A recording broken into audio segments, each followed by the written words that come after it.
Fruit भी cut करने हैं। वैसे आज फ्रूट चाट नहीं बना रहे हम, इसी तरह से फ्रूट्स कट करेंगे। कुछ डेली रूटीन्स में ये होता है ना, हम फ्रूट चाट खाते हैं। चलें कभी कभी इस तरह से कुछ चेंजिंग भी होनी चाहिए। तो ये हमने कट कर लिए हैं, इस तरह से कट कर लें, जिस तरह मर्ज़ी करें, बस हमने इस तरह से कट किए। और चलें अब अफ्तारी लगाते हैं, दस्तरखान पे रखते हैं, टेबल पे रखते हैं, क्योंकि टाइम बहुत कम रह गया है। तो अंडे भी हमारे बॉयल हो चुके हैं।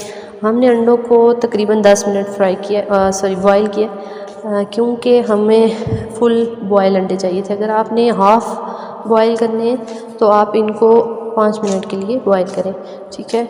तो हमने 10 मिनट्स किए क्योंकि हमें फुल बॉयल अंडे चाहिए थे। तो ये फ्राई हो चुके हैं, बॉयल हो चुके हैं।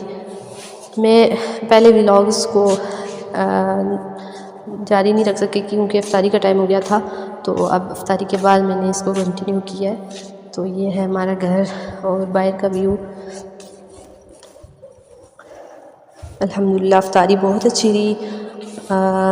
और अब दिन भर की थकन उतारने के लिए पेश है सबसे पसंदीदा चीज़ मेरी, एक कड़क चाय का कप। चाय हाथ में हो और सामने ये प्यारा सा मंजर हो तो दिल खुश हो जाता है।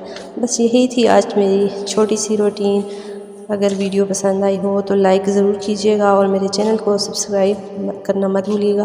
मैं कोशिश करूँगी डेली आपके साथ एक छोटी सी वीडियो शेयर करूँ। रेसिपी चलो नहीं कर सकता, रूटीन टफ़ होती है हर एक इंसान की। तो मिलते हैं नेक्स्ट वीडियो में। अल्लाह हाफिज़।